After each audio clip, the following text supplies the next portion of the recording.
Everyone, Mike Vogel here for WashingtonCaps.com.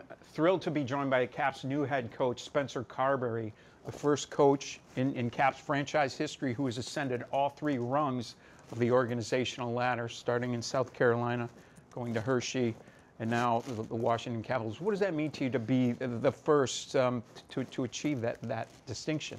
It really brings it sort of full circle of and make me reflect back to 2008-9, where this journey started, and being directly, indirectly connected with this organization for so long, and it means a lot because it's been a grind through a lot of different levels, but to be connected and to achieve that through our organization, through the ECHL, AHL, and NHL is really special. It's pretty remarkable because you are the youngest head coach in the NHL, but this has not been a short apprenticeship. You mentioned 08-09, you guys won the Kelly Cup. You were a player in those days. You ascended to this level, and you told me we had a conversation 5 summers ago where you said it was just dumb luck that I fell into coaching. I was looking to keep playing, and I took a hint, but they said, hey, would you want to maybe do some coaching, Cale McLean? Yeah. When you think back to that and the 13 years between then and now, and you've been continuously employed throughout that period of time, what do you think about as far as what you've achieved in checking all those boxes and getting yourself to the point where you were attractive to a number of teams for this position? Yeah, I think just the wide variety of experience, having been at the ECHL level, going to the Ontario Hockey League and coaching Major Junior, and the experience through different organizations, going to Providence, and being in Boston's organization for a year, coming to Hershey for 3 years and coaching the AHL, and then going to Toronto.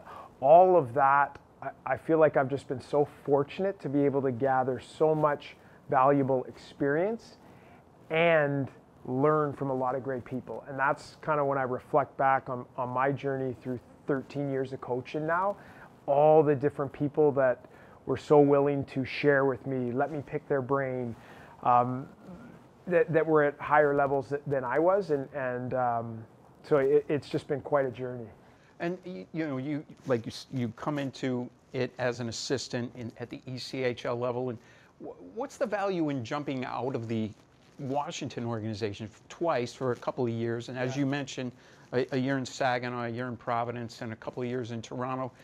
I got to think there's probably more benefit in that than had you stayed in the organization continuously for that entire period of time. Couldn't agree more. Could not agree more of just, and not simply to get away, more so to see different ways to look at things. Some good, some I wouldn't use. See how the junior game works and how a young player learns, and see their development curve, like all of these little experiences, and seeing how other teams or other organizations do things are all ways that I could take some good and some stuff I wouldn't use, and put that sort of in your tool bag. And that's what I felt like I was so fortunate to be able to have done that and gain all this knowledge and experience from different organizations and different people. And those varied experiences and those environments that I certainly shaped your coaching philosophy. How have you seen the evolution of that coaching philosophy from 2010 to now? Oh yeah, that and you take stuff from every stop, and as the game has evolved a little bit, my beliefs have changed a little bit on how I think a team needs to play, especially at the NHL level, and so that is kind of molded. I have some core things that I think are really, really important to have success as a team, culturally, but also X's and O's wise. And that's evolved over time, but having all that experience, I think, gives me a good gauge on, especially having been in the National Hockey League for the last couple of years, gives me a real good foundation of, okay, these things are really, really important to have success at this level. What are a couple of those core philosophies of yours? So, I think number one is, a lot of people talk about speed, and I'll use a different term with our group, is pace.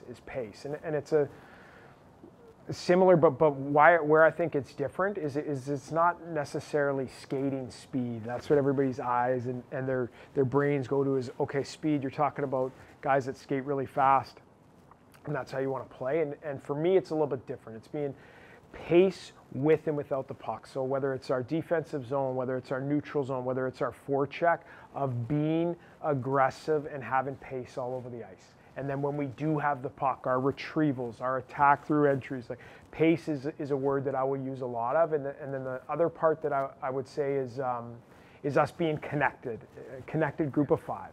And that can be implemented in all different shapes and forms, but I think it's really, really important that as we play as a team, it's connected with five and everybody's on the same page with where we're going, whether we're coming out of our breakouts through the neutral zone or whether we're in the offensive zone.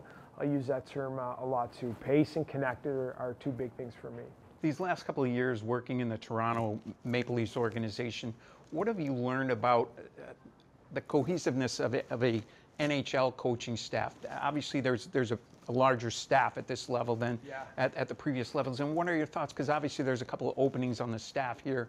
What are your thoughts on what you're looking for to flesh out that staff? I think it's a really important point, and I think us as a staff, you set the tone for your culture. And that's going to be a big thing for me as someone that fits our coaching staff and the way we operate and the way you treat people and the way that you come in and we grind and work to try to help our players get better and help our team perform better.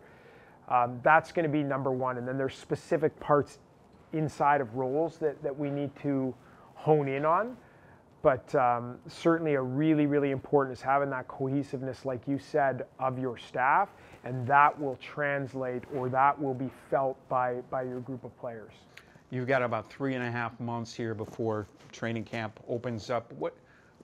What's the first thing you do to kind of hit the ground running? And what do you feel like the rest of the summer looks like for you? It'll be busy, number one, but the first and foremost in my process is gathering information. And what I mean by that is it's important for me, whether it's watching film, whether it's communicating with our players, our management, our staff, gather information so that when we start to make decisions and look at things and try to put our team in the best position possible, I've done all the research and homework. I've seen it visually from the way our team has played, some adjustments that we can make. I know how our guys feel about our group. All of that stuff is really, really important because now, after you gather all that information, I think it helps make good decisions on what our training camp looks like, what our practices look like, how we play as a group, all these little decisions that are going to be really, really important as we come through the off season.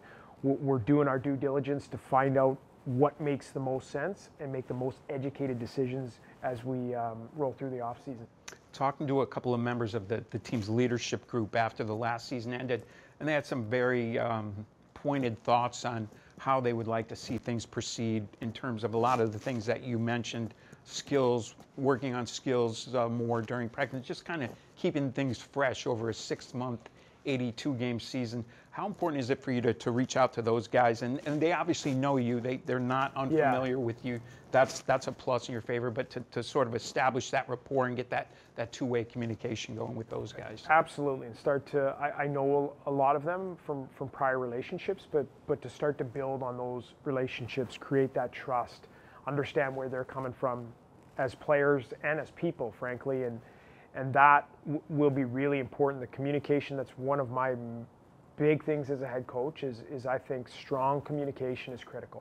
And that's getting input, that's listening, that's making sure players know exactly what your expectations are. And then the part that you touched on, that's always been a part of who I am as a coach, of being innovative, of trying to find different ideas, different ways to do things. How can we improve in this area? And skill development, young and old, I've seen it. It doesn't matter whether you're first-year pro or whether you're 10th-year pro. There's a lot of things as coaches we can do to help set our players up for success, and that's a big part of it too, is developing skills, or how can we gain little edges throughout our game, individually and collectively. Your 5 seasons at South Carolina and your 3 seasons in Hershey, the team improved its points percentage each of those 3 seasons. Unfortunately, you were never able to have that playoff opportunity in Hershey, but as we sit here today, the Hershey Bears are a game away from the Calder Cup final, and I know you've been peeking in on AHL TV. Some of those guys you've still coached, you are still there, who you coached years ago, and they've had an impact on this series. I mean, what are your thoughts on you've got a relationship with those guys too? The one word when I'm watching is really proud of, because I saw so many of those young men when they were just breaking into pro hockey, and now to see where they've grown and become and where they're leading that team, the whole team, I get a huge grin, and I'm just proud of what they're doing down there, and I'm pulling for them so hard, and I could name the whole roster, but and it's great because now their progression and development, and now they're in a environment where they're winning and they're contributing to chasing a Calder Cup, and they're right there, so I'm pulling hard for them.